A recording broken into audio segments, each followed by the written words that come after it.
In the previous segment, we discussed about the simplest of the cases, which is a spring and a mass connected to each other, and they were oscillating without the influence of any force. Okay, so the natural vibration, and we saw that it depends only on the initial conditions, and two sorts of initial conditions are possible. One is a displacement and one is a velocity. We can give them, and then once we start that motion, so that was the case, right? Just to, so this was the case. So if this side is, sorry, x going in this direction positive, so we said that xt, that x of t is something like some constant times cosine of omega t plus some other constant times sine of omega t, right? And these constants will depend on, so this is the pull or displacement, I'll say, okay. So the pull should not be confused with force, but it's the displacement, and this is with velocity, okay. Now related to velocity, now and then so this is how the motion will evolve. But if we apply now a force which is moving sinusoidally, say f naught, I'll write it on maybe this side somewhere. So say we are applying f, say f naught times say cosine of 2 pi some f naught t, okay. Now if I apply such a force, then obviously you have studied earlier that this will oscillate with this frequency, okay, and with some other amplitude depending on the force which is getting applied and the frequency at which you are trying to oscillate it, okay. But whatever will be the amplitude, the thing is it will oscillate at the same frequency f naught. So that's not very interesting, because if you again try to see its motion, so the input is like a sinusoid and the output also will be a sinusoid, something like that, okay. So this is say f and this is say xt. Now these two frequencies will be the same, f naught, and that will be just the case. Not very interesting. So that means this omega here, so this is, I'll say this is for say natural vibration, and if I apply this harmonic, so if I say a harmonic excitation,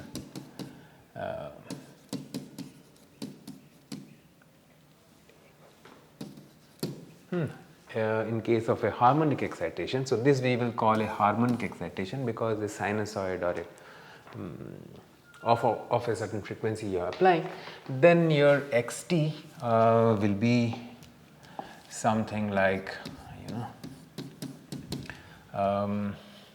some constant times again, sorry, cosine of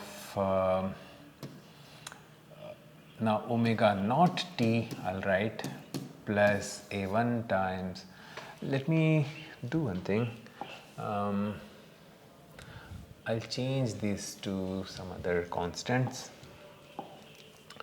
say b naught and b1 sine omega naught t, okay. So this will depend, these constants now will be changed, but what I am concerned about is this omega naught, okay. So this will be corresponding to the frequency with which you are applying f naught, Okay, so omega naught will be equal to 2 pi f naught. So that's how it will move, and it's not very interesting. It's just for completeness I'm talking about this. But then the next case, which is of actual importance, is what if we apply a force which is periodic. If you see the sequence in which we had mentioned the increased complexity of the system, the next complex thing is about a periodic input which is not harmonic. Okay, so now it's not harmonic, it's not sinusoid, but it's periodic. Okay, that means now f has taken the form. So this f, the force which was applied, now is taking some form like this, maybe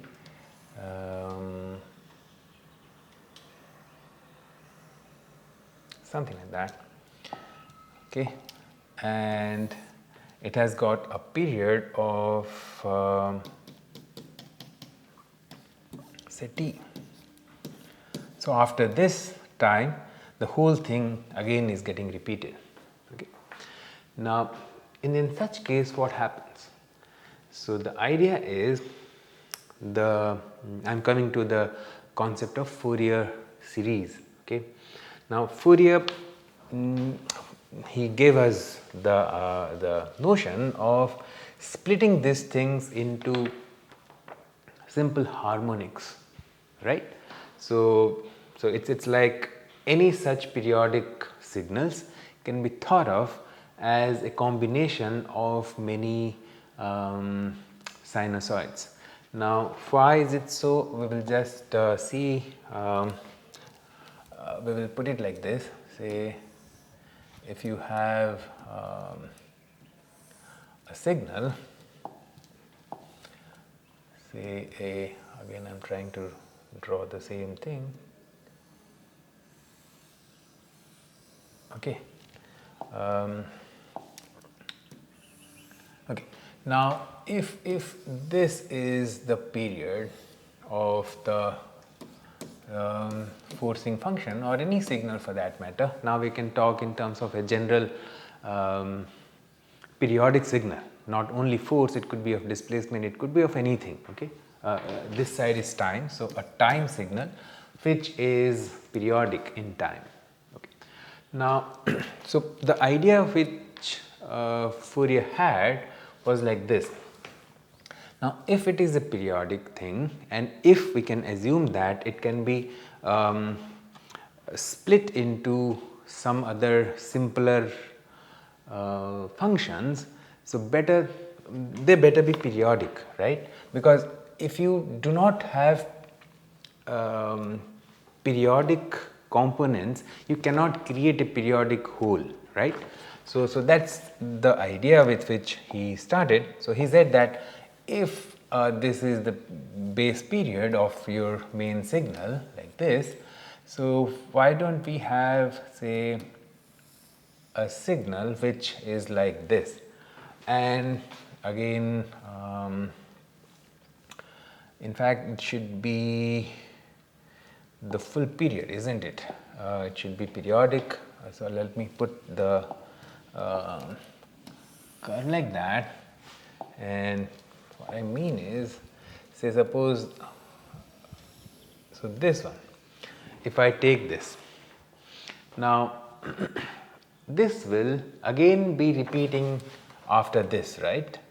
So that means such a signal, if I add with, say, another signal which will be just maybe, I'll just show you here.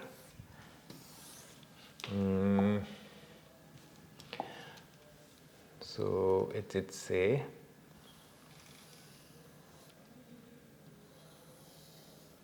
okay, so it's periodic but is having just half the period this. So that means this function, so let me call this f1, this f2. So both f1 and f2, so this is say our f, the normal periodic function, okay, with period maybe say t. Now this one is also having a period of t, so f1 is having a period of t, but f2 is, sorry, like, now f2 is having a period of say t over 2, right. Within half of the time this whole function is getting repeated again. But then if such functions, if we add together, obviously there is a hope that we can get this, okay. So see, obviously this side of addition, like if we add multiple such functions which are coming back to their initial conditions as soon as our main period gets over, so then we can expect that we can get a periodic function of period t. Now that's, this side of looking at the combination is very obvious that we will get a periodic function of t. But then what about getting the components from this whole function, the original function? Can we get the split functions from this? So that is what the Fourier series does for us. And so his claim was that this ft, okay, which was a period of t, could be written as, say, some constant, say a n of cosine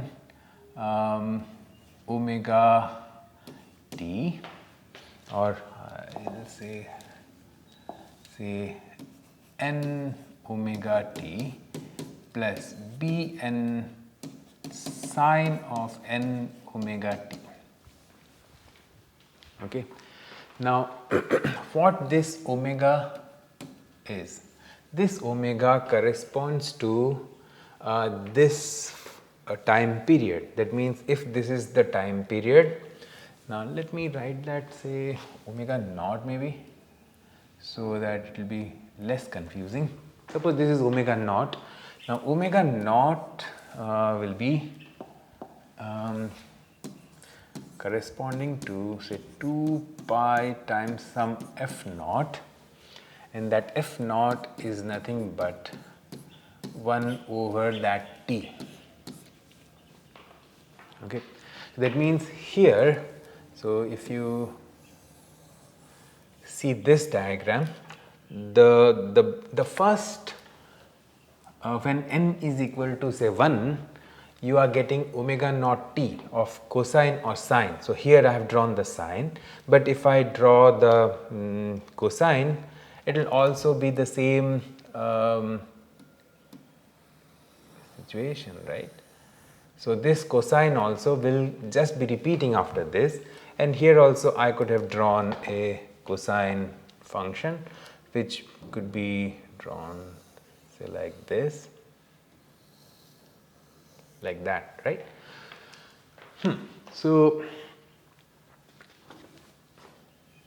now if this is the full period t, now omega naught corresponds to that frequency or angular frequency which corresponds to this whole time period. Once I go to this one, the next level, the whole time period has become half. That means the frequency has become twice. So that is why this n is coming, and these n's are moving from 1, 2, 3, 4 like that.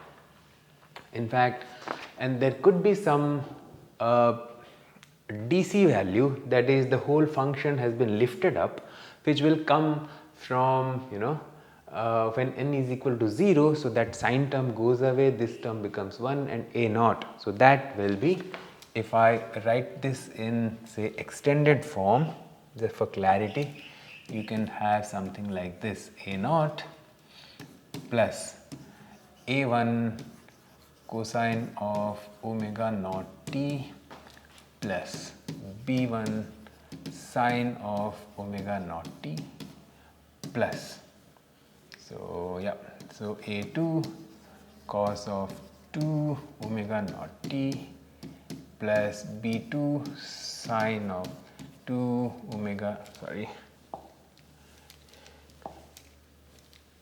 2 omega naught t.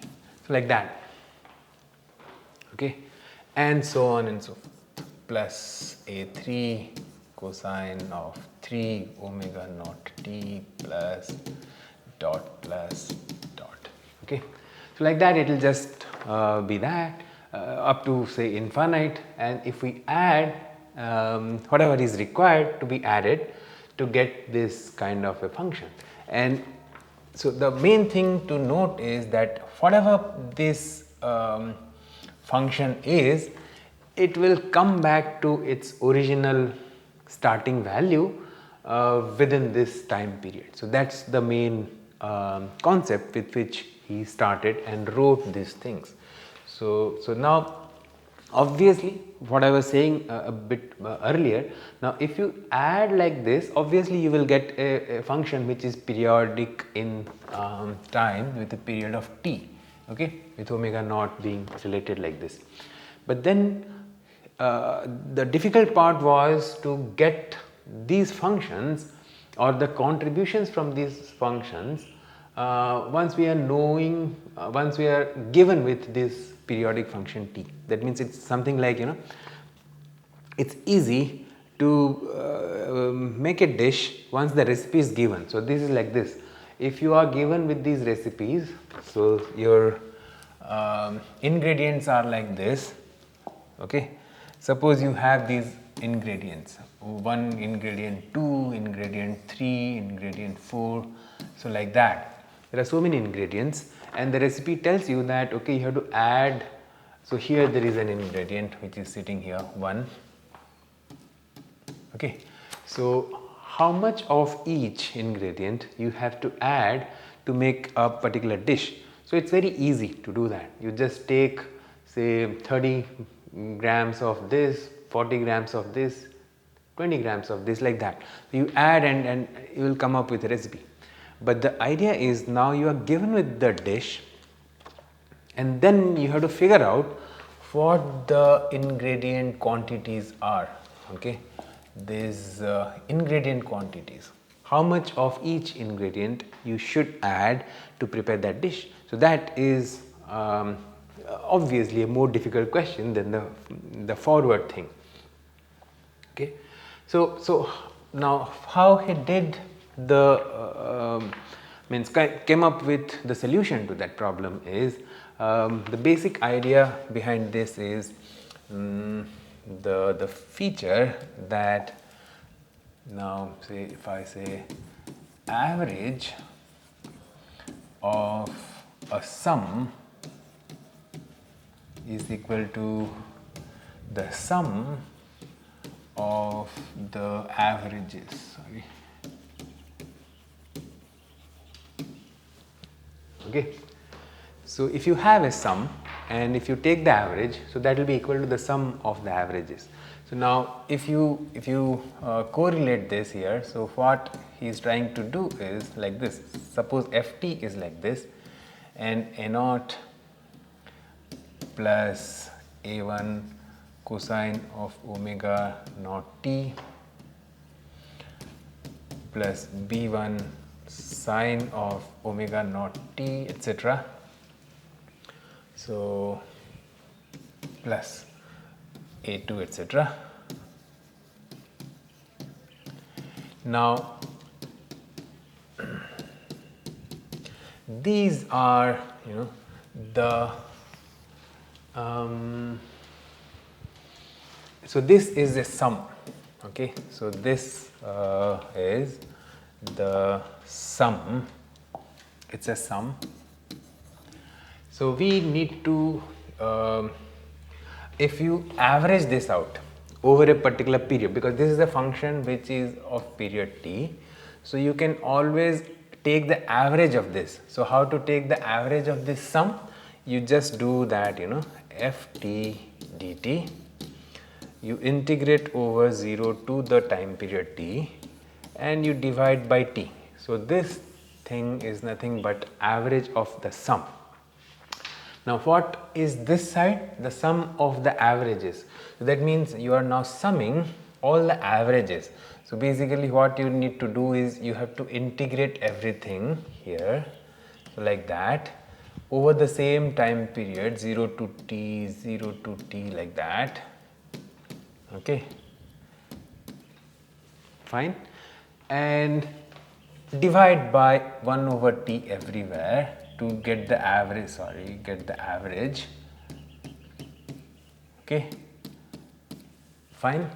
So once you do that, so then when you sum them up, you get the sum of the averages. Okay, so this is basic principle which Fourier used to come up with the coefficients or the quantities of ingredients which he wanted to use for each ingredient. For example, suppose you are trying to figure out what is A naught. So you see that all these cosine functions and sine functions, here it should have been, sorry for the typo, it's 2 times, isn't it? 2 times omega naught. Now whatever it is, whether it is like this 2 times omega naught t or omega naught t, every sine or every cosine, they will become 0 once you integrate over a full period. So that means this term will go to 0, this term also go to 0, this term also will go to 0 because it will just be repeated twice, but still over a full period the whole sum is 0 because the area above. So we are talking about this term now, and if we consider the cosine part, so this is here and this is here positive, but here it's negative. So this part will cancel out them, and now very similarly these things, you know, here are cancelling out these things.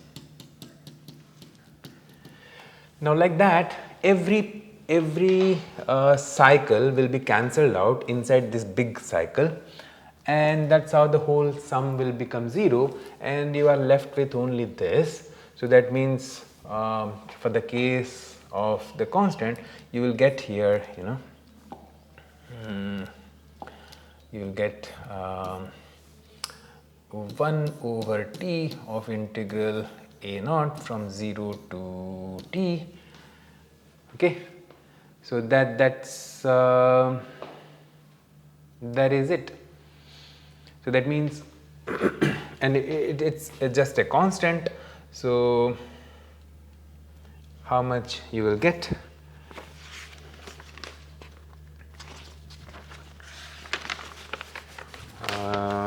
Did I do it correctly?